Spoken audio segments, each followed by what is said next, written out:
This is Capsule on liveandlimbo.com. My name is Sean Chin. And I am Andreas Babiolakis. This is a look into music, film, and pop culture. Today we have a very special and unique show. We'll be covering and reviewing all the good stuff that happened at Apple's Worldwide Developer Conference, or WWDC for short. This is, for those of you that don't know, this is an annual Apple event that's been going on for 25 years now. It's the longest running developer conference known, I guess, so far. That's what they claim, and from what I know as well. This is where they focus on software which empowers their hardware. So let's dive right into this. Both Andreas and I have watched it. It just happened, it just finished 10 minutes ago. Yep. And there's so much to talk about. All right. So there is. Okay. Much. So let's start off with the fact that I've watched WWDC for the last, I think 5 years now, Wow. live stream version of it. And I recall some Steve Jobs one as well. And then Tim Cook did the last two, the new CEO. And they have other events, like product events throughout the year. But this WWDC event is their Super Bowl, I guess. Pretty much. So for you, Andreas, have you ever seen an Apple keynote before? I remember you asked me before, and I said I did, but I didn't watch a streamed one. I must have watched one the day of, but it just went over basic highlights because this was a lot longer than I thought, and I didn't have any of the complications like needing Safari, needing this updated version of OS, this and that. So I was completely blind to all of that, and I was surprised this morning when you said, "Oh, you got to get your Safari ready, this and that." I said, "I've never had these problems before." So because my Safari is too old, I guess, or something, I don't know, it just wouldn't stream live. It would say wait shortly before the show to start. So I ended up watching a Twitch stream of it. So I had to put up with Leo Laporte. Yeah, I had to put up with commentating and the odd joke, this and that. And at first it was highly irritating. There was a bear with its paw up, and in the keynote, and they wouldn't stop talking about it. But here's the thing. But I'm guessing because on their end, they needed to commentate, and that was their form of filler. And I understand that now because I'm new to them. I don't know their style. I don't know how they work. But once things got going and Apple itself was promoting all of these new, refreshing ideas, they were very gracious about it, and they went into actual informative details as to why such and such program is important. We'll get more into that, why this is good, why this may not be as good as Apple is trying to promote, why this is 10 times better than Apple's promoting. And yeah, they got good after a while, so I've got to give them credit. At first, I wasn't on board with them at all, but you know what? For somebody like me who's a lot newer to all of this than you are. In the tech scene, yeah. Yeah. Oh, and especially with coding, which we'll get into. For somebody who's new to that, they were actually beneficial, which I wasn't expecting at first. At first, I was getting really irritated, but you know what? Well, thanks, Twit. You made it a little bit easier for me to understand a lot of this, so thank you. Yeah, their commentary does help newbies, I guess, once in a while. So, yeah, once in a while. Okay, so our listeners may be wondering why in the world are we talking about this? It's a tech conference. It's a tech keynote.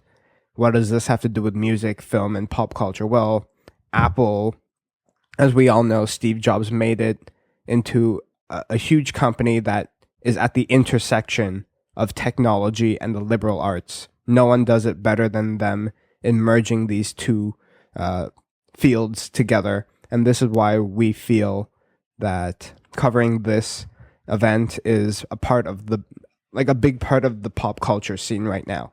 Right. And it affects so many people around the world. I kind of see him as an Andy Warhol almost, where Andy Warhol took art and made it for everybody to use and everybody to see in their everyday life. You didn't have to be like this huge artistically talented person. I kind of see that with technology because you'll have a lot of people saying Mac versus Linux or versus Windows, this and that versus Microsoft. But we often forget we're seeing that because we're on computers, so we're discussing this with fellow computer users.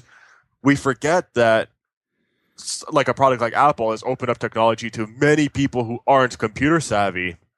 So to us, yeah, we're going to have a lot of people who will say, oh, Apple is the antithesis of technology because things are basic, because they make things expensive, because they promote themselves this and that way unorthodoxly. But instead, we're forgetting this huge, widespread amount of people that are being introduced to all of this stuff. And we'll get into that with Apple's biggest development later on in the podcast. But before we get to that stuff, let's make like maybe 10% of this show about something major that happened more on the musical side before this a few weeks ago, and that was Apple purchasing Beats Electronic and Music. Right. And we didn't see a lot of that at all in this. No, that was almost not there at all. Except so we can go about that now. Yeah, and so a few days ago, Apple Senior Vice President Eddie Q of I think it's Internet and Services, that's what they call it, and new Apple employee, I guess, Jimmy, the legendary Jimmy Iovine. I thought you were say Dr. Dre. No, I think it's Iovine. Iovine. So Apple purchased Beats, and so these two high-ranking executives participated in the Recode conference, or the code conference by Recode, and that was hosted by legendary tech columnists Walt Mossberg and Kara Swisher, who have both tweeted me before, so yay. Oh, well, they might again now. Yeah, and so these two were very insightful into why this acquisition made so much sense and how it got so much hate at the same time from the rest of the industry. But personally, when I heard about the news, I thought it made so much sense right away. It was genius. All right, why does it make so much sense then? Because, so the three reasons why Apple acquired Beats was, number one, for the talent. You get Jimmy Iovine and you get Dr. Dre. So the names, okay. Yes, those two and like their team as well. But these two are super influential in the music and the Hollywood scene. And they were also good friends with, at least Iovine was good friends with Steve Jobs for the last 10 years. And so those two will make a great part of the team. The second one was the hardware. If you watch the code conference, there's the philosophy that, yes, when you buy a smartphone, any smartphone, they all come with those cheap earbuds. And, well, to most people, the earpods that come with the iPhone are quote unquote the best ones that come in the box, which I kind of think so as well, like the free ones that come with it. But when you have these smart devices, whether it's an iPhone or a smartphone, you have access to all of this content, and now we have HD content, super high resolution, high fidelity audio content. Right. Which is what you're missing with cheaper. Yes, exactly, with the cheaper ones. And so eventually at a point you're going to want to upgrade those headphones to something premium. And so this headset market is what they were after as well. Beats have been able to achieve something with the big puffy over the ear headphones that no one else has been able to do, and that's to make it cool. And that's the second reason why they got it. And the third reason is for the new Beats Music streaming service, which Apple has been starting, and we've reported on this before, but downloads have been slowly plateauing. And so they want to get into streaming as well. So like Pandora, RDO, and Spotify. Right. This allows them to jump into that quickly. Right, of course. And what are your thoughts on this? Well, it's what I was saying before when the conference concluded and you messaged me and you said, I don't know what this has to do with our podcast. And I said, look, the fact that Apple is trying to integrate with everything pretty much makes it relevant in pop culture. And this is pretty much the same deal here, where like you said, you have Pandora and you have these other programs that offer streaming services, and Apple's becoming a part of this now. And yeah, like what they were saying on Twit, not themselves, but they were saying that others say about Apple is that, yeah, they'll copy this and that, and they'll do something that Samsung's done before, something that this company's done before. But what a lot of people often forget is if something's done, like let's say, for instance, let's say a chair. I make a chair, okay? And you make a chair which has an armrest on it. Am I not going to make a chair that has an armrest on it? And suddenly you offer something that a lot of people have. Perhaps they're not saying that they've come up with it first, but they're offering these services, so they're not in competition anymore, even though like it seems that they'd be more in competition.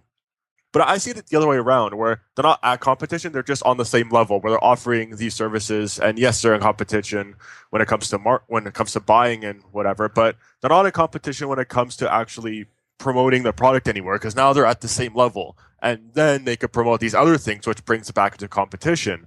And it's kind of the same thing here, where Apple is now having these streaming services where, yeah, you can see them as in competition with Pandora, this and that, but I don't. I just see them at the same kind of level now, where they're back to this plateau that they've all reached. You understand what I'm saying? Well, no, not really, because Okay. I feel like the Pandora was always different than iTunes. iTunes, you had to download the music, and everyone else was failing at that greatly. Apple was the only one that was making actual money from that. Yeah. So that was plateauing, like the digital downloads. Then, like, a year ago, they introduced iTunes Radio, which is kind of like a streaming service, but it's like kind of half-assed, I would say. It's not even in Canada yet, and they promised it to be in Canada at the beginning of the year, and it's not. So I think getting Beats, the streaming services, and all the licenses that they had and putting that together with iTunes will supercharge their music service. Yeah. Well, okay, to I guess explain what I'm saying more. Now they're in competition with Pandora, let's say, because they've offered this new service. But let's say for for their phones, for instance, where Samsung had this capability and now they have this one, they have the same capability that they've announced, which we'll go into later. What I'm saying now is that I don't see it as competition because they're on the same level now. I'm saying that somebody becomes competition once they have something that the other company doesn't have. You know what I mean? Yeah. So now I don't see them as in competition with Pandora and this and that. I see them on the same level with this service because, like you said, they've had the radio service for a while now. Now they're on the same level. Well, I think by doing this, they're going to put themselves ahead of Pandora because this service will be integrated natively with iPhone. So like off the bat. Thing. That's why now they're ahead. But with offering the service, which is what a lot of people find annoying, is that, now they're doing something that somebody else has done before. I see them as not making them a competition, but instead just being on the level. Yeah. Whereas now that they have the capabilities of buying through iTunes and all these other features that you've mentioned, now that's what makes them a competition. That's what sets them ahead. But it's not doing what others have done before. I don't see that as competition. Yeah. That's just me. Yeah. And so I want to know, since you're like the music encyclopedia of the show, podcast, who is Jimmy Iovine and Dr. Dre, and or you can start with Jimmy first, but what does he represent and why is he so special? What do you know of him? Jimmy Iovine, if I'm not mistaken, he's been on American Idol, hasn't he? I believe so, but I don't watch that, so I'm not totally sure. I'm going to Google that quickly just to double check. See, I second guess myself. That's my problem. I'm going to double check this to make sure. Well, I know for sure that he was one of the co-founders of Interscope. Yes. And they merged with Geffen, I think. Yes. So he was the chairman of one of the most, biggest record labels or in the music industry. He's known to be able to sign anything and make deals with anyone. Pretty much. And he was on American Idol. I was right. So, that was a close call. The reason why I brought up American Idol is because American Idol is, in a weird comparison, the Apple of like the record industry for many families, because it's the most accessible way of understanding how this kind of industry works. So it's a cutthroat competition. You have these people who will judge you harshly on your quality and your image as well. They don't make any jokes about that. They make it known that your image is a big part of this as well. You have to be a package. You can't just be a vocal talent. You've got to take yourself seriously as an icon. And you see a lot of that. And once they started bringing Jimmy Iovine on, that was like one of the insights into the record industry at its purest for a lot of American families, because a lot of American families aren't like us. They're not going to Wikipedia who's owning this label, who's doing this and that. So when he would have an authority, and a lot of the times he'd agree with the American public, because what he would do is, I don't watch American Idol, but my family does, so I've watched snippets here and there during dinner, but if somebody just performed the day before, and it's the elimination round, I believe he would have like a bit of a narration over the performance and recap and saying, okay, this part was terrible, this part could have been done better, this part was really good, but this person's threatened to be kicked out. And most of the time he'd be right. And this was essential for American families because this was the closest they were to feeling like a record executive saying, you see, I was right with Iovine over here. You see, like, I had the exact same opinion, and you know what? That person got eliminated. So to many people, Jimmy Iovine is like one of the only record label owners that they know of. It's kind of like Tim Burton or Martin Scorsese with film directors. Like, if you're not really heavily into film, there's still some names you recognize, and Jimmy Iovine's that for record label owners. And because of this, him being a part of Apple is huge, especially if you don't know much about music. You still know who this guy is. Yeah, I totally agree. And so what about Dr. Dre? Well, Dr. Dre is no given. I mean, you and I grew up on him. The generation before us grew up on him with NWA and his early 90s stuff. Even this generation's growing up on him, especially with Kendrick Lamar, which is his new protege. Like, he's had so many people under his wing: Kendrick Lamar, 50 Cent, Eminem, Snoop Dogg, so many people. And now that he's got, Beats, of course, it's issuing in a whole bunch of people. I know people who don't even listen to rap or care about hip hop that own Beats, and they swear by them. Now, I don't know if they're like the best headphones on the market, this and that, but all I know is that they've made a lot of people happy, and I'm guessing that was their goal in the first place. So he's won a lot of people over that would not have necessarily even cared about him before, like people who aren't even into hip hop. And like you said, he's a brilliant businessman as well. Yeah, exactly. That's why they want him. That's why he's one of the biggest producers of all time. Everybody wants to work with this guy. That's why, like Phil Spector back in the day, you'll have a lot of producers, but you won't have a lot of producers with prodigies. How many producers have names attached to them now? Like, this person produced this album, right? Yeah, that's true. Yes. Let's look at Lady Gaga. You'd say, okay, Lady Gaga worked with Madeon, but you're not going to say Madeon has made Lady Gaga. No. You'll see that with Dr. Dre, and you saw that with Phil Spector with his girl groups and pop groups back in the 60s. He's one of the few people to still be doing this now because of how much of his own approach is like a signature style that you can't replicate with Dr. Dre's music, right? Yeah. And so I also think like he's an iconic figure with great business skills. And so while people, like you were saying about audiophiles, some people may not think that Beats are the best sounding headphones because they're known to have too much bass. Yeah, which I'm okay with, but yeah, I understand. I'm okay with that too. But they actually just released probably their last product under the Solo Beats name, the Solo 2, and that has refined, I guess that's how you say it, refined audio levels, EQ. And so I think that addresses it. And so we'll leave the Beats part at that. Oh, well, I just want to end up on like one last note. Sorry. Because you brought in audiophiles, I don't know if Beats will ever be good enough for audiophiles because they're very particulate, but for just the big music listening market, just for the mass amount of people, it's an easy go-to option, and it's an efficient one. And also, like, sound is very personal, and I don't think anyone can ever make the best sounding thing too, right?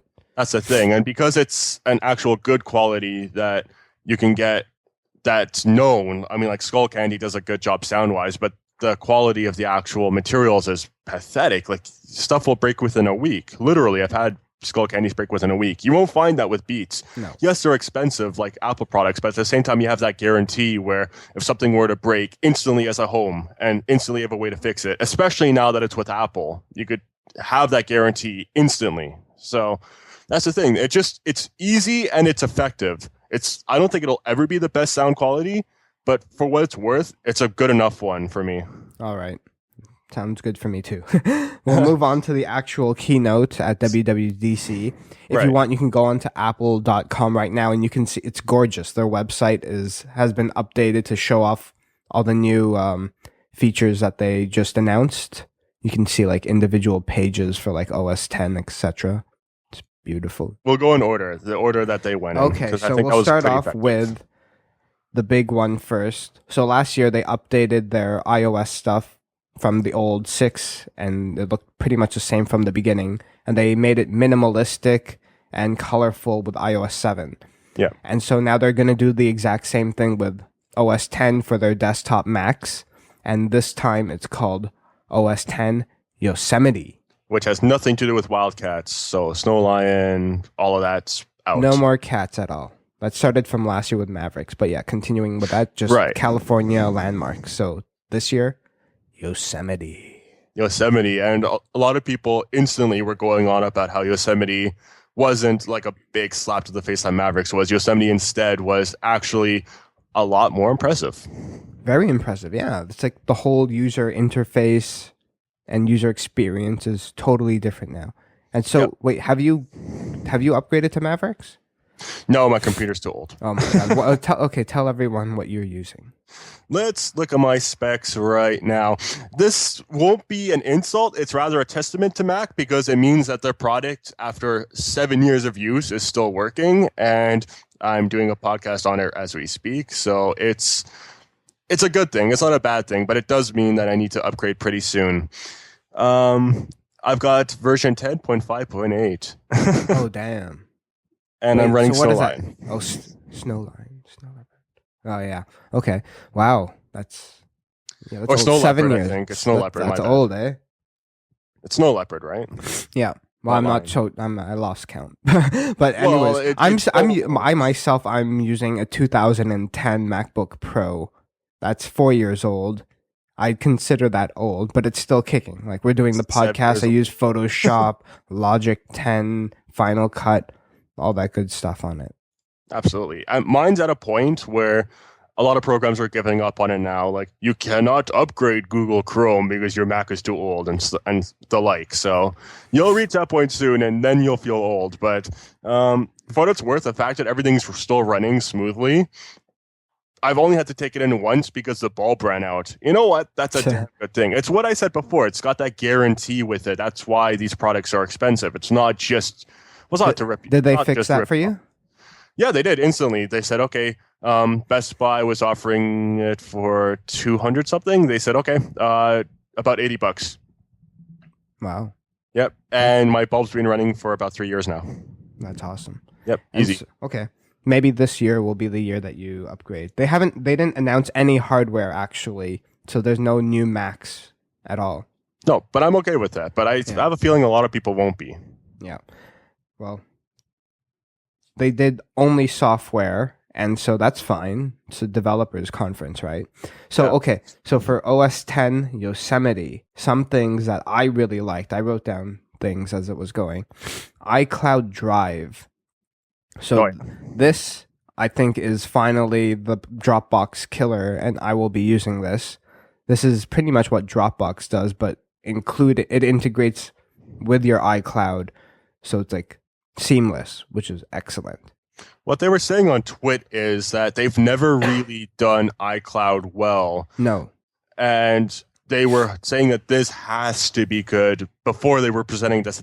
This has to be good because a lot of people have taken into account how faulty this program is. So do you think they've done that? Do you think they finally made it good enough for people to say, okay, you know what, they fixed it?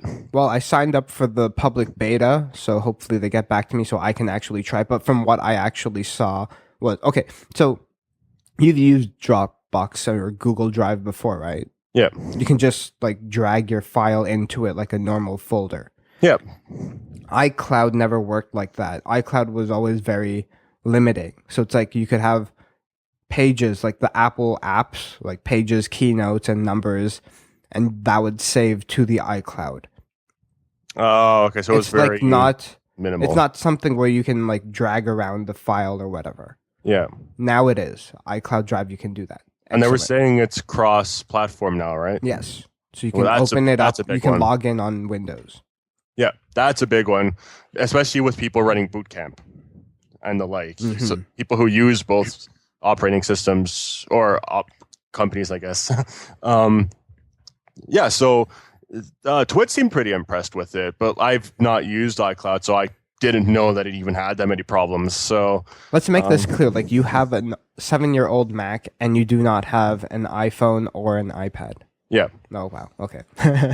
So that you add some different perspective to this conversation. Well, I've got an iPod. I've used an iPad. We have one. Everybody in my family and a lot of people I know have iPhones.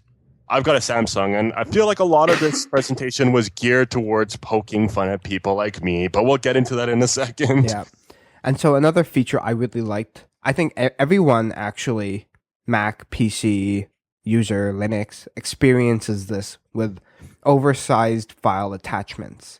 Oh, yes. This one was called Mail Drop. Okay, so, like when you're in Gmail, for example, you use Gmail, and you attach... like a video you recorded on your phone. I'm trying to send you an interview that I've done for Live in Limbo, for instance. Yeah, like you recorded your podcast, for example, on your computer, and then you want to send me the raw thing, and it's like a gigabyte long. It's like an hour.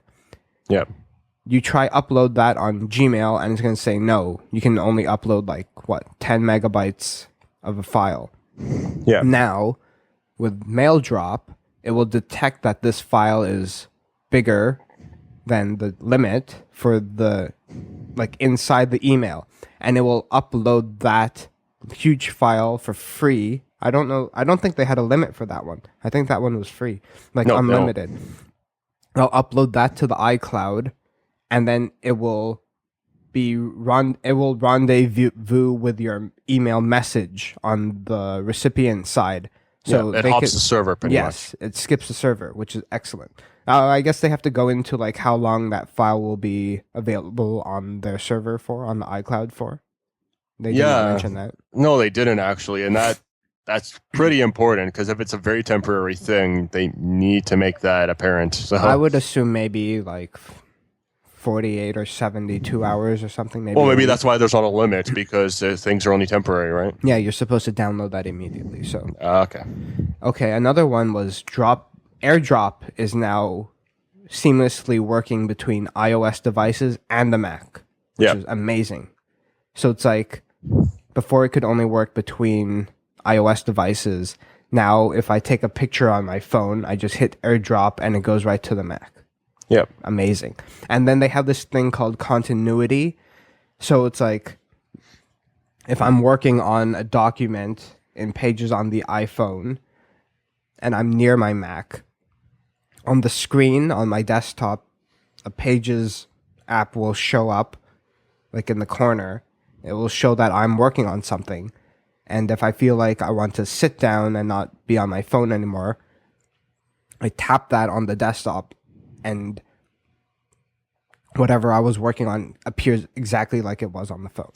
That's interesting because this is one of those big upgrades that you'll see in a lot of science fiction movies. Like you've seen it in Avatar, you've seen it in stuff like Prometheus, you've seen it in Her, for instance, where somebody will be on their computer and it's like, oh, can I get that on my phone quickly? Yeah. And then they'll just swipe it over and it's there. Now they're finally implementing this kind of stuff. I don't know if they were influenced by these kinds of films, but this is the kind of stuff that a lot of people watching these kinds of films are saying, why don't they have that? And this wasn't the only kind of upgrade that was similar to this. They've had one that they announced today as well that's also really, really interesting. That's, it's with the phone release, which we'll get into in a little bit, but they're finally taking this kind of stuff into account. And this is why I like the fact that it wasn't like a hardware kind of release where we've got the new helicopter where you've got this and that, like something like that. I would have liked that though. Yeah, that would have been nice. But no, but this is interesting because they're finally, it's almost like they're listening to what a lot of people have been saying. Like they fixed iCloud, which you've said is a big problem. So did Twit. They fixed a lot of other things, which we'll get into. I don't think any other company's done this yet. Like this seamless integration. Like Apple said they're the only ones that can do this, and it's kind of true since they make the hardware and the software so tightly knit. That's the thing. That's why I'm saying that a lot of this is essential to pop culture, because this is becoming a part of things that you'll see everywhere around you. Now, I'm not saying that because it's like, oh, it's Big Brother, everything you do is being watched now, this and that, but I'm saying that it's more of an effortless kind of activity where, hey, I want to do this and that. Let's do this right away. And when we get into a lot of the actual programs that they were going into, like all of the kits that they were bringing up, you'll see that so much of this is just everything working together. Now, I can't help but think that obviously during their presentation, everything's going to be perfected. Everything's brand new. They've probably done test runs, but for going out in the market, this and that, like voice recognition's not perfected yet. A lot of touchscreen isn't perfected yet. So do you think this will be as effective as it seemed? Obviously, it's not going to be as effective as it seemed in the presentation because we'll have our own problems that we'll discover. But do you think it will be widely used? Oh yeah, I want exactly that, like the seamless jumping around, like especially for someone like me who runs Live and Limbo, and right. I need to do like emails and make spreadsheets. I love to just hop around to different devices and pick up where I was. But what about somebody who's not like you? Let's just say somebody's retired and they have their computer and they have their phone. Yeah, well, I think this works for everyone as well, but especially for me, it would work great. But so let's say like an elderly lady she makes tea. Okay, no, she's working on she's writing like a email to her grandson in Scotland or whatever. She starts on her Mac, puts in a picture, and then she hears that her kettle is whistling. She goes over there, pours herself a tea, and then walks out to her porch, starts drinking, whips out her phone or iPad, hits the button, and she can pick up exactly where she was. The picture's there already. She says, "Thank you" on the email, send. Now, the one thing, absolutely, the one thing I'm not going to comment on is, will it be easy, this and that? Because the one thing you can guarantee, whether you hate Apple or not, is the fact that they are easy, which is a big complaint for a lot of people, the fact that they might be too easy.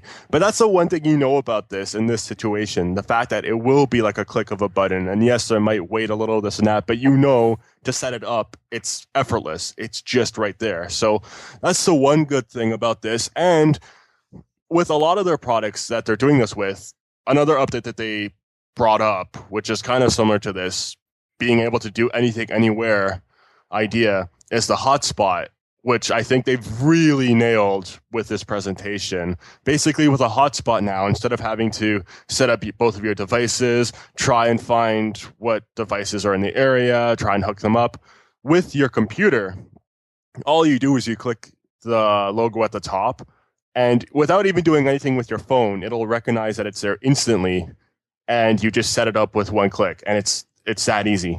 That is pretty fantastic. I totally agree. I love hotspotting. I've never actually done it. I've seen people doing it. I've seen that it works, this and that, but I've known for a while that it's been a big pain in the neck, but this just looked effortless. Yeah, and that's what's great. So another small thing that I know a lot of teens maybe, or even my friends will appreciate is group chat. For a long time, this has been a problem on iOS because you could never leave a group chat. Oh, yeah. Yeah, now you can, which is great. Did you see what WhatsApp was tweeting? What did they say? Well, it didn't seem too mean-spirited, but basically, I'm paraphrasing because I don't remember exactly, but they're saying, well, it's kind of nice that Google's, or not Google, whoa, big mistake. It's kind of nice that Apple's announcing that they've been influenced by our products or something of the like, because that's something you can do with WhatsApp. Obviously, you can leave chats, you can ignore, and all of that. The thing is, the difference is that WhatsApp is totally insecure. Like, iMessage is totally proprietary and encrypted. So that's why I guess it was more difficult to implement. But now it's there, so no one can complain. Right. Well, sorry. Yeah, keep going. Yeah. No, I was just going to say, like, a big component of this conference was the fact that there is a lot of safety involved in with Heartbleed and e-vaping. They stress that a lot, eh? Oh yeah, that's a big factor with things now, and I think they nailed it with that, which we'll go into with like a lot of Apple's always been top notch with personal data security, which is another reason why I love them. Oh yeah, especially with the coding and the fact that they don't get nearly as many viruses and all of that. But now with actual hacking, like that's like the big concern a lot of people have. So now they've completely gotten rid of all of those rumors and all of those concerns. So I think they did well with that. And as you said, with texting, they've done that as well. Well, they said what I forgot what the actual graphic was, but they said like 99% of Android phones are susceptible to hackers now. Well, susceptible. Yeah. Susceptible. I've got a lot of programs on mine. Well, are you on the latest version of Android? I've got KitKat. I'm one of those less than 1 out of 10% that they were saying. Is it easy to upgrade? Yeah. Like, what do? Do you just hit like a button on the iPhone and it software updates, or what? Yeah, that was it. Huh. I didn't notice too big of a difference except for some annoyances that I love Android. I'm happy to stick with my phone, even though we'll go into the but you use a Mac. Yeah, I'm allowed to use both. You're such a Mac person. We'll go into the operating system on the iPhone that they've talked about because it does sound fascinating and a lot of it is pretty great. But I love my Android. I love the things that I can do with it. But like to go into KitKat a little bit. Well, we'll go there. I just have one more thing for OS 10 and the app stuff. Family sharing. This has been this was massive. Big issue. I think even Android doesn't have a solution for this. But like, so there's like a family and you have like 2 parents with credit cards and then you have like 3 kids, let's say. And then so one kid wants to buy Plants vs. Zombies. They have to use the parent's credit card. That's no problem. They put that in there and then they get that. And the issue is that the second kid also wants Plants vs. Zombies now. So now you have to buy that. In the past, you would have had to buy that a second time. Yep. Now, with family sharing, from what I saw, up to 6 people, you can like assign them with their iCloud emails as your family members. And so with using one credit card, you can share. When you buy an app using that one credit card shared to 6 people, any of those 6 people can download that app from the cloud. So you only need to buy it once, which is amazing. Does Microsoft do this with Xbox? I don't know. No, they do not. No one else. That's something that they should do because I was just watching YouTube. This is the big issue that everyone's complained about, and now they fixed it. Right. I was watching a YouTube video before this where this video blogger, I guess, was saying, okay, I've got LA Noire on my Xbox, but I don't want to have to buy it for the PC. And if I'm trying to show you guys my gameplay, I'm not going to want to have to buy it twice. So I just ripped it. He flat out admitted. He's like, look, I downloaded it. I don't give a shit. And that's something that I was thinking of. And as soon as I saw this family share thing, I was like, aha, that would solve so many of these problems. But of course, Microsoft doesn't have that yet. I can guarantee after this, that will be a big thing that a lot of people are going to be asking them about, especially because there's a lot of like side poking this and that between the 2 companies, right? Yeah.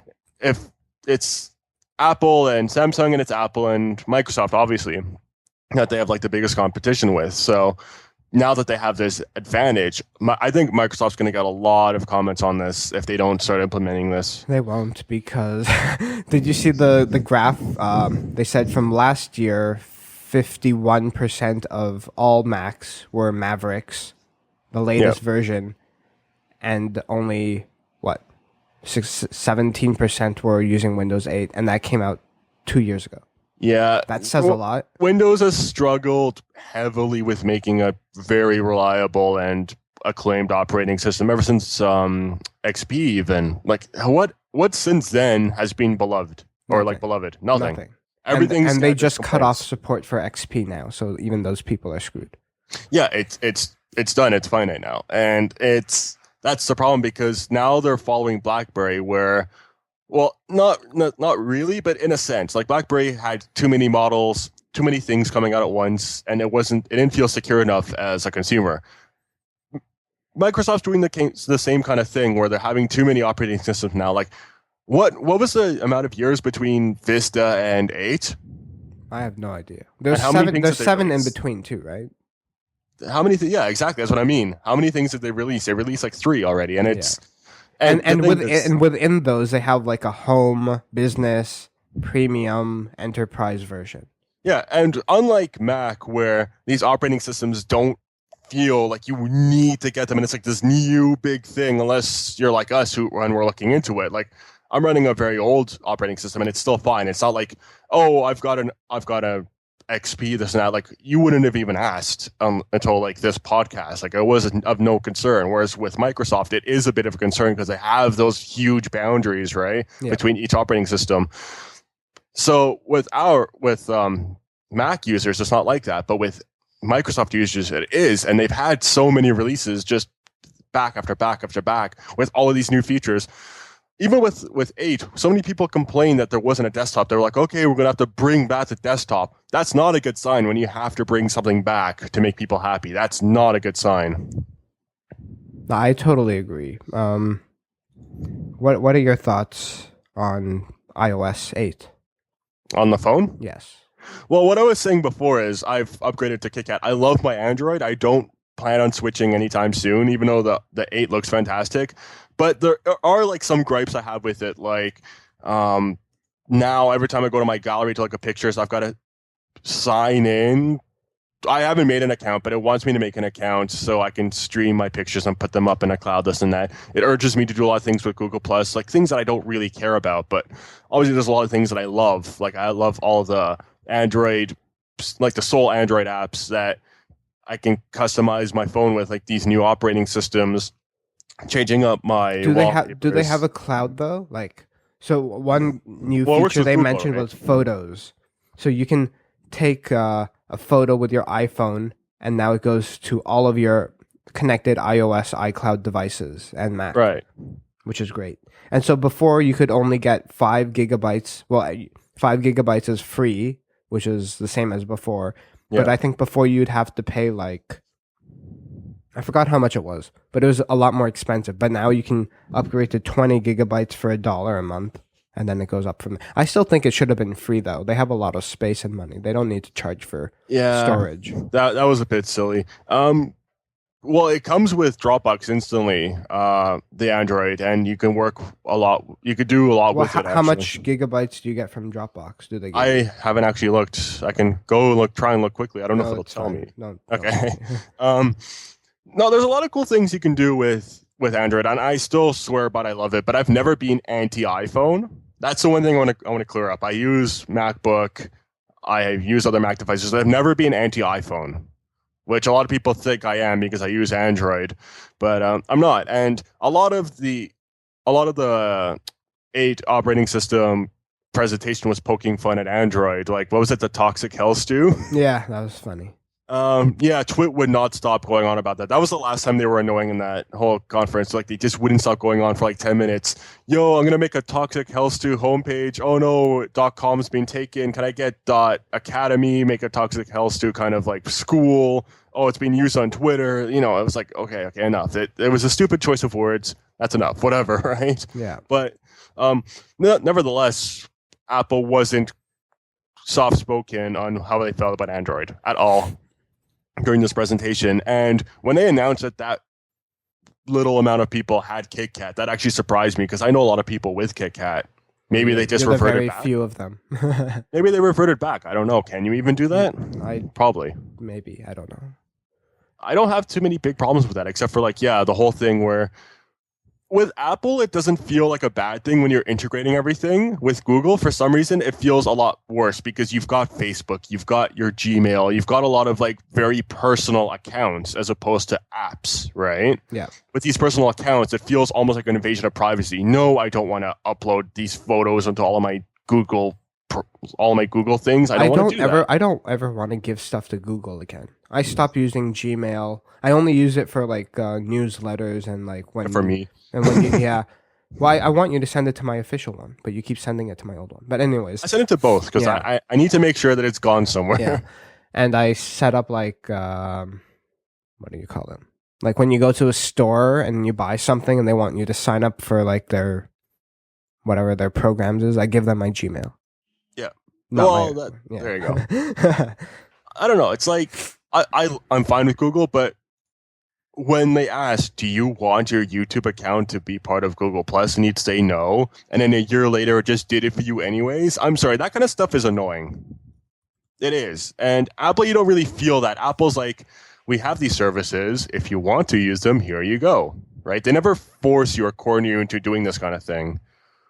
Right? Yeah. Like, I've never had to use iPhoto or anything on my computer. I have the option to. I've never been forced to. It's never like, well, you can't make your photo viewing program anything else. That has to be this, right? But now it seems a lot more seamless with their new photo software. That's the thing. It's seamless, but you never feel forced to use it. That's the thing. Yeah. Like, you're not forced to do anything with Apple, but now you have the options to branch out. Yeah, that's great.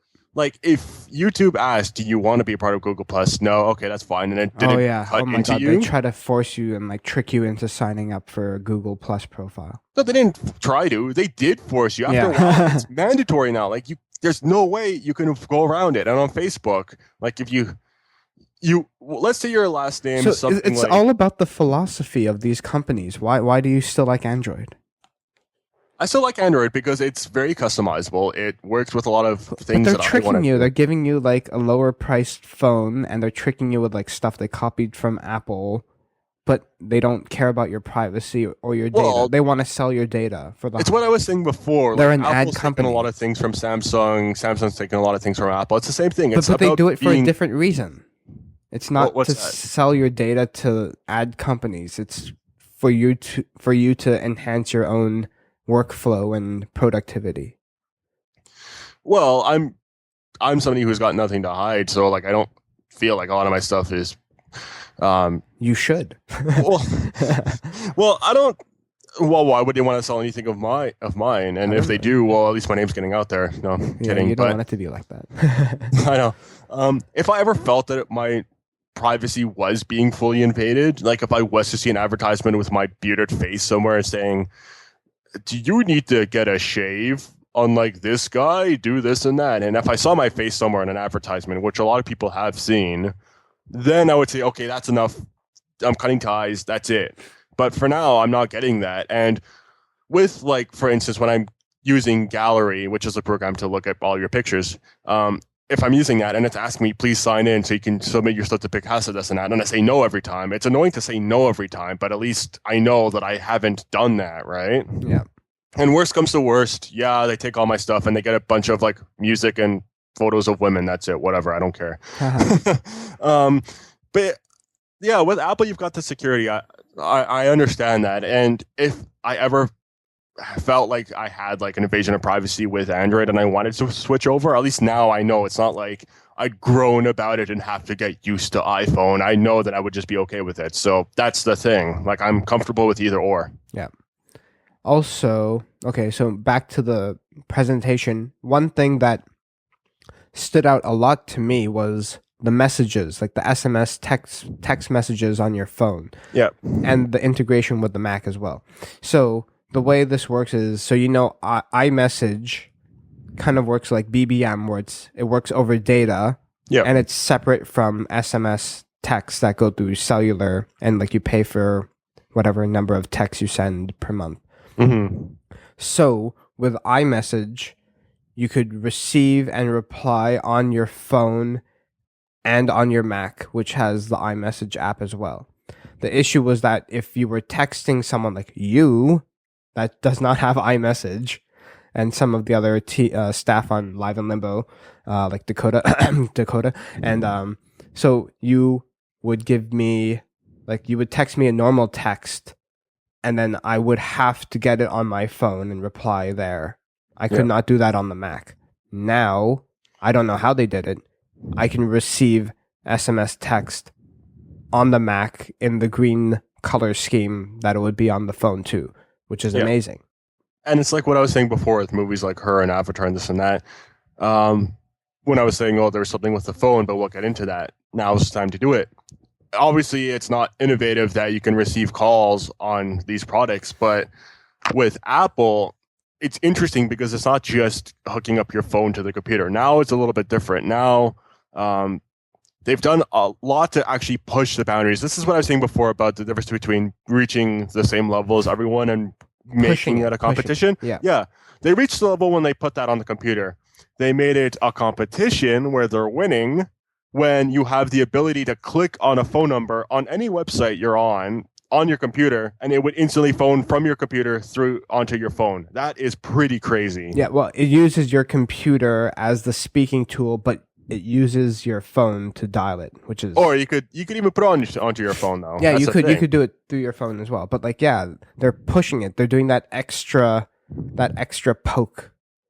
Yeah, exactly. They're going the extra mile to say, hey, while you blinked, here we are. Here's what we've done. Try and keep up. That, which obviously a lot of companies do this. This is how business works. But the way that they did it, they always find something that makes it easy for everyone to relate to. It makes it. They did something that you would say, why didn't someone else do this before?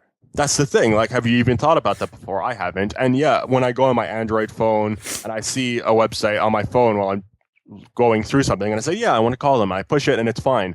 But never on the computer have I been able to do that and just put it on my phone instantly, like on one simple click, and there you go, boom, I'm calling somebody on my head. Phone. Like the pushing the extra mile thing. Like, I always noticed that was a minor flaw that you couldn't receive the text, like a SMS on your Mac. I always felt that was an issue.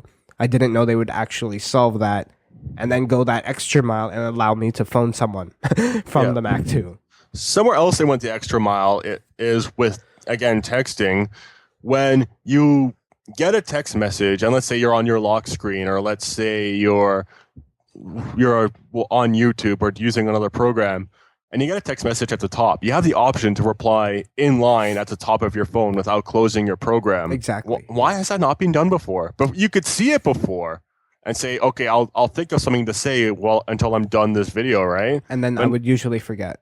Yeah, now you can reply instantly. That's crazy. And on your lock screen, if something like Facebook comes up or an event pops up, you have the option on your lock screen to accept or deny or say to reply to later, this and that. You have those options to do that now, whereas before you kind of have to see them sitting there, and it's like you're cluttering up my lock screen photo, which I know is a very pedantic kind of thing to complain about, but you know what I mean? Like, for you and I, we don't like clutter, for instance. No.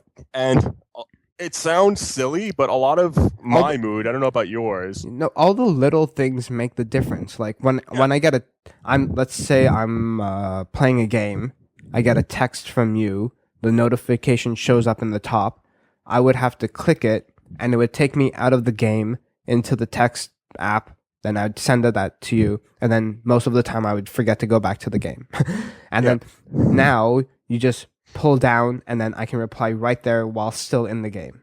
Or even on like the lock screen, though, like just to have so many things there, when it's cluttered, I feel annoyed. It's like I don't want to like see that when I'm looking at my time quickly or something. I don't want to have to see a successful download of this program, like all this stuff that I didn't really ask to be sitting there. Even though, yes, it's nice to know that it's downloaded successfully, even though I'm using it right now. You know what I mean? Yeah. But now you can just get rid of that instantly on your lock screen. You don't have to sign into your phone and do each thing individually. You just tap a button, tap, tap, tap, tap, and everything's gone. It's all these little small things which just make life a little bit easier and a little bit cleaner. I love the little things. That's Apple's good at. It is, but at the same time, with this presentation, they've made it known that they're also good at big things as well. And with that, we have the way that you work with apps now.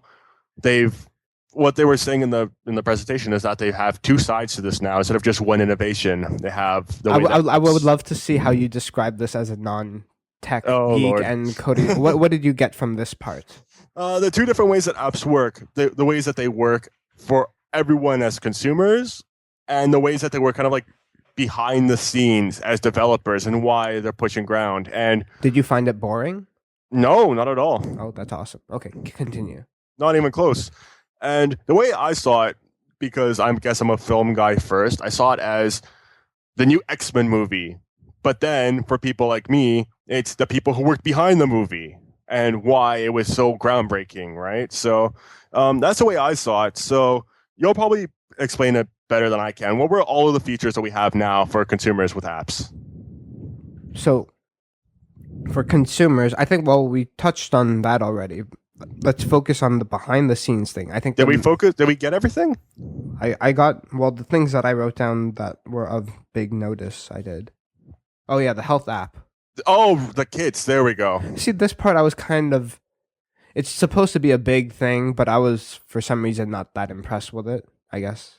There was one part that sold me when you go into like an actual test or whatever with your doctors. Well, basically what health is, it's an app where you've seen it before. You go for a run, it tests your BMI, it tests your heart rate, this and that. We've seen it before. But what sold me a little bit was when you go to your doctor and they give you a test and it shows up on health and it sees in relation to how everything else in your body works. Is your body better? Hopefully you go to a doctor who's like embracing technology. Well, if it's a doctor, surely they would be, right? No, not unless they're like an 80-year-old one. Well, I guess. I have a feeling that most of them would want to stay ahead of these things because doctors work with referrals. You want people to be coming back. Where if you get like an older person that says, I feel much more secure with this person because they're using technology now that you don't have, and they're not going to listen otherwise because they're older. They want their health to be intact. That's the one thing you don't mess around with is your health. Now, we talked about it before. That's why health bills are so expensive. It's because you want to buy a CD, you'll get one that's $10 instead of $15. It's easy. But with your health, you want to survive. You're not going to take alternatives. You'll pay whatever it is. Exactly. And it's the same thing with technology. You don't want to take anything for granted. You'll put up with the guy who's got this big-ass computer screen and everything, right? You'll put up with him. Yeah. You want your health to be fine. So I don't see why a lot of doctors wouldn't start using this kind of technology. I hope they do. Okay, so the thing is that I think... how do you say this? So I think a major change in this presentation was for the developers in that they used to write code in something called Objective-C.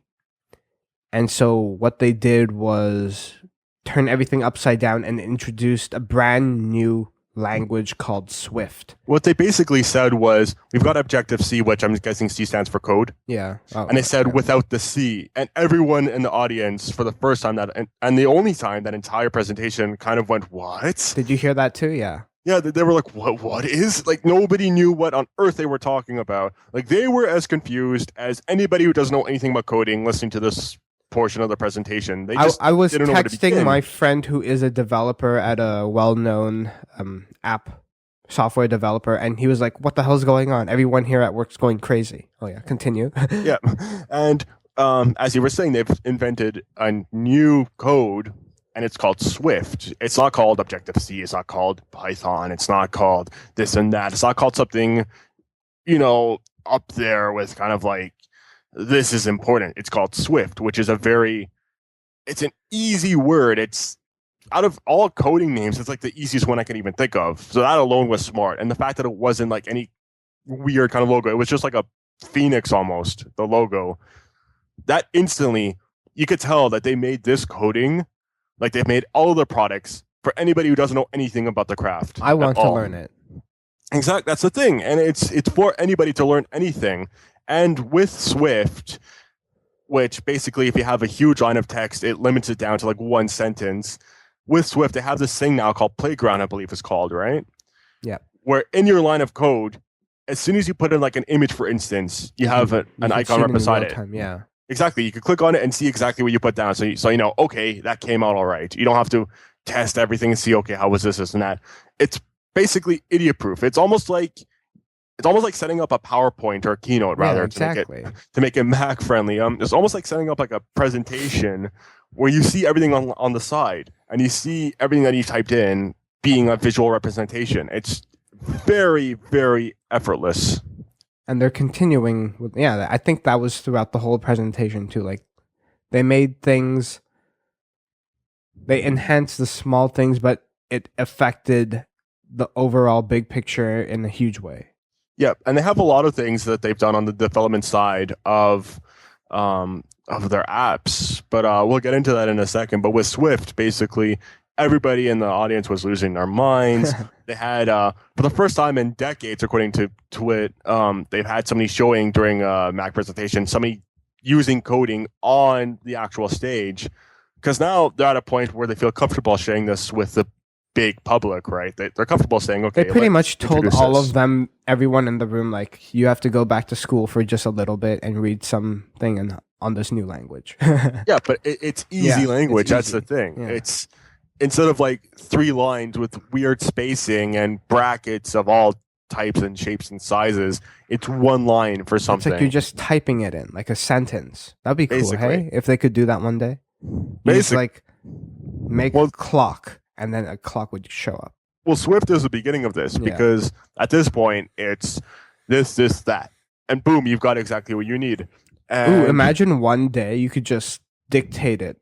So it's like you open Xcode and you're like, you just like say it with your voice. I like make a timer, make it orange, start. And then it would actually do that. We're almost there because we forgot something. We forgot about Hey Siri. Oh, yeah. Hey Siri, how are you? Yeah. Hey Siri, which is something that I know everybody does anyways. And they were saying it on Twitter as well that they do it just out of, like on a whim, just go, hey Siri, because for some reason they just feel connected with it. Hold on. Hey Siri, how are you? I'm pretty good, Sean. Did you hear that? I did hear that. It sounds like you've got a bigger friend than I am. So you know what? I'm leaving. Goodbye. That's the end of the podcast. Yeah. You hear the show notes. Follow the conversation. No. Again, keeping up with pop culture and science fiction films, this feels like the closest thing we have to her. Obviously, it's not even close yet, but it's the closest thing we have to her now. Because they still need to hire Scarlett Johansson. Why haven't they yet? That would be great. That would make so much sense. I think she'd be down for it because would you switch to an iPhone? Oh yeah, absolutely. Then yes. No questions. Take my money. I'll sell all of my clothes until I can get this phone. No, but now what you can do is you just have your phone idle, let's say, and you're driving, and instead of having to click or to push something on your screen, swipe, type in your password, do this, do that. Now, all you have to do is say, hey Siri, and instantly it'll activate it, even if your phone is on your dashboard or, well, not in your pocket, I guess, because that'd be too complicated. But if it's in listening distance, you say, hey Siri, it'll turn on and say, where can I find the closest sushi place? And it'll help you instantly, as if it were Samantha from Her, for instance. And now with that, they were showing this. You could do a lot of actual applications with that. As soon as you say, hey Siri, you can start implementing that into other apps. Like, can you do this? Can you do that? And this is a good segue because there's another big innovative thing with their apps now. It's called extensions. Yeah, I want to hear how you describe this. Extensions was crazy because basically, if you have an app that you feel comfortable about and you don't want to release updates this and that, with extensions, now you have things that you can add to your app, either solely with the app, which they showed with the photo application, or crossing different apps. Now, with the photo application, you have your basic settings as an app, but with extensions, now they can give you more settings. So with their photo example, they had technology where it could sense that your photo was a bit dim or it didn't have enough textures in it. So when you would slide to the right to increase the brightness, it would also add different shadows and it would also add colors, which is something that they added with extensions. So instead of like bogging up the app, this and that, now you have an extension with it. And with this, now what was it that they were getting at with Pinterest? Now you can have like the side of your browser or whatever, and you could just implement it with whatever you're reviewing. Well, I think the thing for me was that this feature allows you to share information and data between apps that were originally sandboxed in an encrypted private manner in an Apple fashion. So it's that's how you explain it perfectly. There we go. Yeah. And what they're doing now is when you're buying actual apps, I don't think this is part of extensions, but still, it's a fact that they're bringing apps together instead of just making them all uniform or like sole things. Yeah, there we go. One thing that's doing now is you could buy bundles where you can, because I was watching that portion and I was messaging, I was like, okay, Google Play has all this stuff. Yeah, it has related searches. It has editor's choices. This is nothing. But I don't think I've seen the bundles before. Yeah, bundles is a cool thing. Like you could, like a company like EA could bundle like four games together at a discount. I just hope King doesn't. I'm so sick of King. Oh, sorry. All their stupid Saga games. A King bundle Saga. We can't do anything without putting Saga at the end of it. I've got a big bone to pick with King because first of all, Candy Crush is a big rip-off of a game from a smaller game where they stole all of their ideas from. Secondly, it's the biggest whore of any game that I've seen, EA included. I'm not going to go into it, but... I never played it. Good. Have you? Yes, I did. And I played it for a big while. That's one of the few things I've ever rage quitted out of, ever. Wow. I got so angry. Yeah, because they make some levels almost impossible to beat without having to buy extra power-ups and stuff. Yeah. So I got so annoyed with just missing...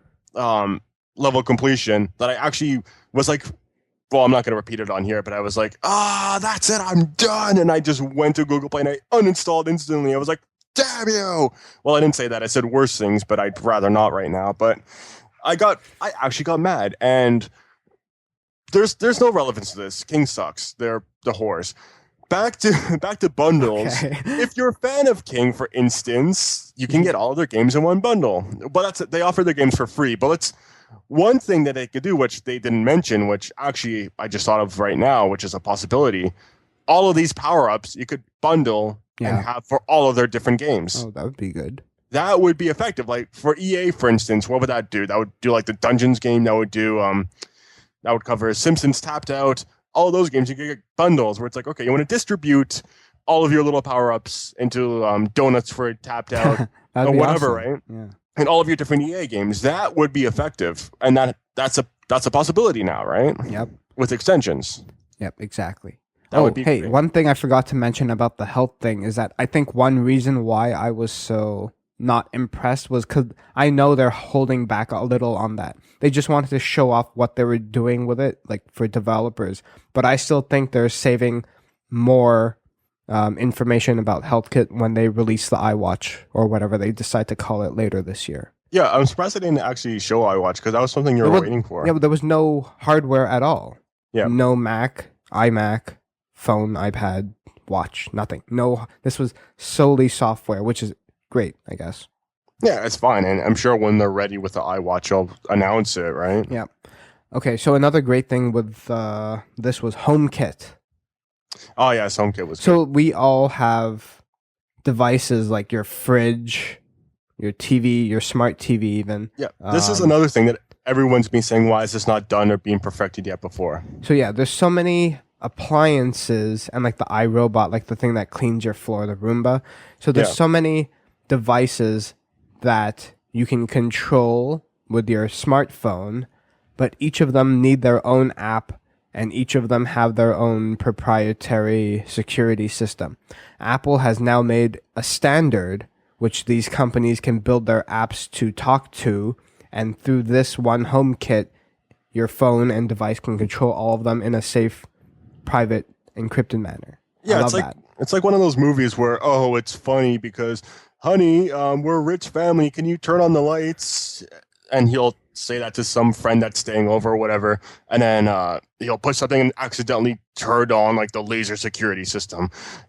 Yo, it's so funny, but it's so stupid and unrealistic. Now it's almost a reality where you can have that problem where, oops, I did the wrong thing. Except now with Apple, they've made it so everything is so secure and individual that you're not going to have that problem. If you want to, and you don't need to tell your friend. You can just tell Siri to turn on that lamp. exactly, you've got Siri yourself, and again, with all of your devices linked up to one thing, you can do that whenever you want with your phone. They've skipped that boundary, actually, which I didn't even think of. They've skipped that boundary. And here's a very interesting thing. With the fingerprint technology on your iPhone now that's integrated with this technology. So, again, you can't just let your friend do it. If you want to set up your security system or like your home alarm or whatever, or even open your front door, you can't just let anyone do it. It has to be you, and your fingerprint is not given out to any third party relations or whatever. Right? Exactly, it's with just Touch stuck on ID, your which phone. they announced to like more Touch ID applications. Like the developers can use those APIs to do more things such as that. And what we were suggesting with the health option with doctors, they've actually done and gone the extra mile with the fingerprint technology in becoming an associate with all of these different companies, all of these home-owning companies. So now that they've already dodged that, it's not some faulty, this might work thing where you'll have like Bluetooth setting up operations that might not work, this and that. They've already skipped all of that mess. You're already with these companies, and it's just an effortless way to set everything up. They've already skipped all of that mess. Hey, It's so great. I've always thought of the door situation like you'd have to remove your doorknob and you would have to stick in one of those security things with the fingerprint reader. Right. Now I just thought of the idea like there's no knob at all. Your door just closes, but there's a chip, and you walk like within a meter of your door or half a meter. You whip out your phone, and you just put your finger on the Touch ID, and it would know that you're near the door, and then your door would just open. Well, that could be the future. We're getting close to that. It still had the knob in the presentation, right? Yeah. Now, how does that work? If you have the key, what is the need? Is it like an extra lock? What, like the physical key? Yeah, because they You showed it probably in the don't need the presentation. key anymore. They showed it in the presentation that the installation of the whatever lock security system worked around the doorknob. So maybe it's double thing. You need the key and you need the fingerprint for double Maybe. security, I guess. Or I guess when you walk up to your door, you just say, "Hey Siri, open the door," and then your door opens. Or what if you just want to open with a key and you don't have to have the extra thing set up? But let's say you're not, like the power goes out or something. yeah, let's say you're feeling insecure. So you set up both locks. So let's say somebody can pick the doorknob and they open that, but then suddenly they can't get past the fingerprint lock. Maybe it's just a safe option. Yeah. Never hurts to have a physical key. Exactly. Either way, it looks fantastic. And you've got this with everything now, with any program on your phone, bank related. Twit was saying that banks need to hop on this right now, especially with Heartbleed and all of that stuff that's happened. Yeah. Companies like this, even Facebook, need to hop on this right now. Because let's say you're a teenager and quote unquote hacked. But, it's not really hacking. You just left your phone on or whatever. But let's say your phone got quote unquote hacked and somebody posted something embarrassing on Facebook and it's considered cyberbullying, this and that. That would be avoided with this technology. I totally agree. Yeah. The companies need to hop on this right now because that was one of the biggest gasps that they had at the actual ceremony. As soon as they said, and now, like what was the name of it for the fingerprint? Touch ID. Touch ID, and now Touch ID, like everybody just knew instantly, oh, wait, they've got something, and they started applauding instantly. It's like, hang on. This is what it can do. And then they just went crazy because this was one of the best parts of the presentation was Touch ID. They just went nuts because they're like, here's something that we had before, and now it's being done right. Even better. Yeah, because what sense is like logging into your computer? Whatever. There's no point of it. Like I've seen it with IBM. There's no point. This is different. This is so much more. And like the old ones, like I don't know if you had like the ThinkPads where you had to like, yep, you would have to like move your finger like that's what I was referring to exactly. Yeah. Touch ID works in any direction, like 360 in any orientation. That's what makes it so easy. Yeah. Does it get a big read of your finger, and then you can use any portion of it? Yeah, pretty much. Yeah, when you set it up, they tell you to place your finger around in every angle. Okay, so it has all of that. You don't have to use this specific section on the top third. No. Okay, I'll show you. I'll send you a video and I'll put it in the show notes of Touch ID being compared to the Samsung Galaxy S5 fingerprint. Oh, it's totally different. Different worlds. I can tell if it's coming from you, it's going to be very biased. Samsung only reads from your pinky or something like that. Yeah, it's something like that. Oh, yeah, that's going to be interesting. But speaking of competitions, because I think we've touched upon Touch ID, no pun intended, as much as we can. Something that Apple's gotten a lot of flack for. Oh, it can't run games. It's terrible with this. It's terrible with that. And what I didn't know until actually Twit said it. See, this is what I mean. They were annoying at first, but they were actually very informative. Twit notified me that a big reason why Wii U isn't doing too well is because of Apple finally stepping up with the game production, right? Oh, yeah. No, like the iOS, iPhone, and the iPad are totally dominant handheld systems. Like, I don't even think the DS or the Sony Vita are anywhere close to what the power of the iPad can do. Especially now. Yeah. With the introduction of Metal, which they inappropriately used the devil horn sign there, but can you blame them? Metal basically is so refined and takes so little to process. It's called Metal because it works so closely to the actual hardware. How did it work? I'm surprised that you actually understood stuff. A little bit. I told you I was a little bit on board. Apple's for idiots like me who don't understand these things. So if they could explain coding to you for the first time in like a 2-hour presentation, that says a lot. Yeah, exactly. So their graphics help too, right? Oh, absolutely. Like the way they showed how the old system worked, and now it's closer to the Metal chip. Yeah. Oh, I understood entirely. That's the thing. It's for people who don't know too much, like myself. I understood pretty much all of it. With the demonstration that they gave, which I agree with Twit when they said, I hope this becomes an app you can actually fool around with because it looks so interesting. They had like this rock garden, which had like a koi pond, that had like a sand area you can rake stuff in. But everything was just like back on Windows, let's say, for instance, when you used to set up, did you ever do this when you would set up like an audio drive or something, and they would have that program to test out the audio, and you'd be like this little robot running around in this world and you hear all these sounds, and you would just waste hours on it, and there was nothing to do, but you would do it anyways, right? Yeah, I know what you're talking about. This was like that, but actually useful. Well, not useful, but like actually you got to do things that were interesting. Like you could set up on the tree, you could set up all of these blossoms, and all of the petals would fall off. You would create all of these streams. Follow your finger, yeah. Exactly. You create all these streams in the koi pond, and the fish would follow you. You would rake all these grains of sand, and you would create all these butterflies. And what was it? That waterfall? I don't remember. The reason why this was interesting and actually informative was because it showed the way that the physics worked, first of all, but in tune with the physics, how many things could be running on screen at once and just like effortlessly running realistically and everything. So in low power and low battery consumption too. Yeah. Oh, yeah, exactly. That's where the whole Metal thing comes from. The fact that it's so close to the source that it doesn't like expand everything that's happening with your computer or your phone, I mean, at once, and it doesn't like set everything, making them get hot, and it doesn't like overrun anything. It's there and it runs effectively. It was a very great presentation, and in my head I was just saying, finally, people can shut up about this. Exactly. For once. And they kept saying that it's very on par with what consoles are doing. It's on par graphic-wise. It's on par physics-wise, input-wise. And it's nothing. And now they've teamed up with EA, with Unity. Yeah, we give them flack, but you know what? At least like they still make games. Yes, they're annoying with having to buy extra things for Call of Duty or having all of these unfinished things. But you know what? At the bare basics, underneath all the first world problems, they still make games that you still play, right? And the fact that they've teamed up with Mac now, you won't have all of these gripes anymore from so many people saying, man, I wish I could play games. Imagine Call of Duty on your Mac now. That would be awesome. And it's not too far away because they've signed up with EA's with Call of Duty, right? Yeah. Okay, just making sure because this isn't something that I know too much about. I don't want to sound like an idiot.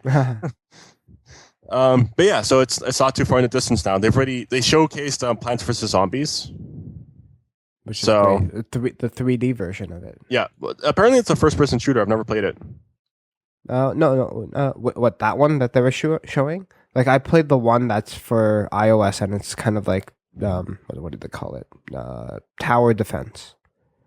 That would like the flat screen one, right? Yeah. Or not the flat screen. You know what I mean? Like now it's 3D. The flat one. Yeah, I know what you mean. Oh, I played that one before. Yeah, I know about that. But like, unless they were kidding, I don't know. Toy was like, "Oh, it's my favorite first-person shooter." I'm guessing they were kidding then. Nonetheless, the graphics look incredible, and I was sitting there, I was like, "Oh, it's pre-rendered this and that." But then I forgot. I was like, "Oh my god, this is on an iPad." I didn't even think about that, right? Yeah, I think that pretty much we covered a lot. Is there anything else that you wanted to touch upon? Maybe like the philosophy of it. Like, what about it? Like, what it means? In terms of unifying everything? Yeah. Well, remember when we had that discussion on Singularity and the fears behind it? Like, perhaps Google will put a price on it, this and that, right? Yeah. Well, perhaps the entry door to Apple Singularity is expensive as hell. That's not even the fact anymore. Like, when you go on their website, their products start at like $7.99, the max, right? And then you upgrade. But even like, you have to. The issue is that they don't make the crap versions of their computers, so you can't compare it to their competitors, which make a crap version. That's the thing, though. If you took the competitor's high-end version, it's on par with the Mac.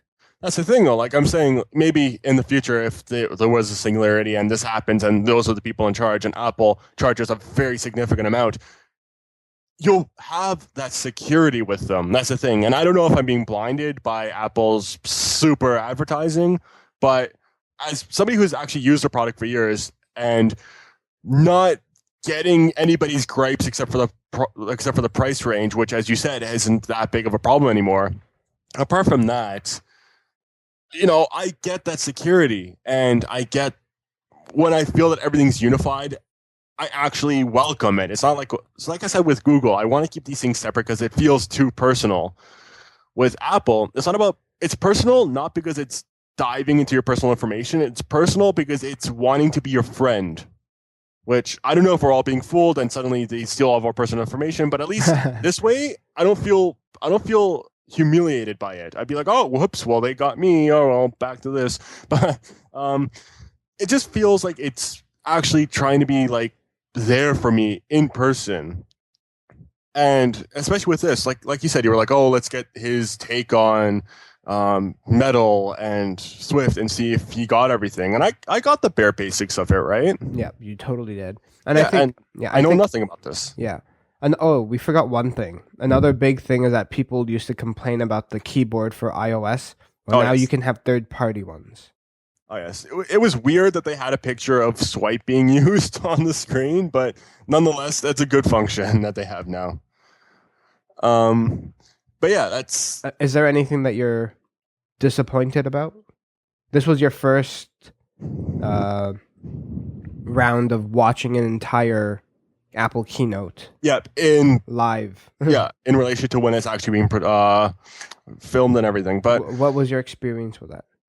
I was fine with it. I was very open-minded. The thing is, I wasn't expecting anything. You were, so were you disappointed? Well, I was expecting some stuff with hardware, but pretty much from that, I was really pleased to see what they did. Oh, hey, I just got this. I saw this tweet by Trent. Yeah, you know Trent Reznor, right? Of course I do. Yeah. It's 9 Inch Nails, yeah. Yeah, he tweeted ... But yes, I'm still CEO, Chief Creative Officer of Beats Music, and I'm looking forward to what lies ahead with Apple. So he also got acquired. Oh, yeah? Yes. So they got Dre and Reznor. I didn't know he was a part of Beats at all. He's the Chief Creative Officer. So that's even more powerful. Well, he's also somebody that I trust highly in the music industry because he's, even if I'm not like agreed with a lot of albums that he's done this and that, as a professional, he's always one step ahead of a lot of people. Not everyone, because obviously he's not like the best producer of all time or anything, but like, he's a very significant example. And even with stuff like his release Ghosts, which came ahead of its time when a lot of ambient music was slowly coming into like the mainstream. And even with like The Social Network, his work with Atticus Ross, right? Like he's a bit ahead with a lot of things. So he's very tech friendly too. He did he FaceTime his photographer friend who was ill in the hospital during a concert. Yeah. No, he's a really cool guy, and he's somebody that's taking a lot of stuff that's abnormal in the mainstream and again bringing a lot of people together like the same way Apple does. Like I think the Downward Spiral is one of the few albums that a lot of big publications in the industrial scene is saying, oh yeah, this is on par with a lot of the greats of the 90s or of our time, right? Yeah. Or even like Pretty Hate Machine. Like you're not going to see that kind of stuff with Marilyn Manson, who's like a very similar genre, right? Exactly. Well, Marilyn Manson's pretty good, but like within that genre, like Nine Inch Nails and Trent Reznor has broken out of it and become like of that era almost, right? I don't think they would like Marilyn Manson as a Apple VP. Well, he's a really intelligent guy, actually. I wouldn't mind. He's also somebody who's pretty far ahead, but I wouldn't say technologically. I'd say within the confinements of like what works in music culture, right? Yeah. Trent Reznor's there technologically. That's the difference, I mean, right? Yeah, I know. And he's a great business person as well. Yeah, they actually worked together before, Manson and Reznor. Really? But that's in the past. I think they're sworn enemies now. Oh, sworn enemies. Oh, that's not good. Yeah, I think Manson was on one of his earlier EPs, Nine Inch Nails. I'm not 100% sure. I could be wrong, but either way, he's a pretty trustworthy individual. So that wraps up our coverage of our very first tech pop culture related podcast. It's still very pop culture related. Yeah, I think so too. Anything Apple does is pop culture related. I don't think we'll do any Samsung press conferences though. Well, even if they were pop culture related, that's because it's you. You don't like Samsung. Yeah, no, I would never do that. Somebody needs a Kit Kat bar. So hopefully we get some good feedback from this. I hope so. Yeah, we'll see. Except from King, because I doubt they're going to get anything from me now. Where can all of our listeners find you? Unless you're King and you want to have a word with me, you could find me at Andreas Babs. That's on Twitter. Yes. And you can find myself on Twitter at Sean Chin. You can follow the show at Live in Limbo and use the hashtag Capsule Podcast to join in on the conversation. Please subscribe to this show on iTunes. And of course, you can find the show notes at liveinlimbo.com/capsule. Take care. See you later.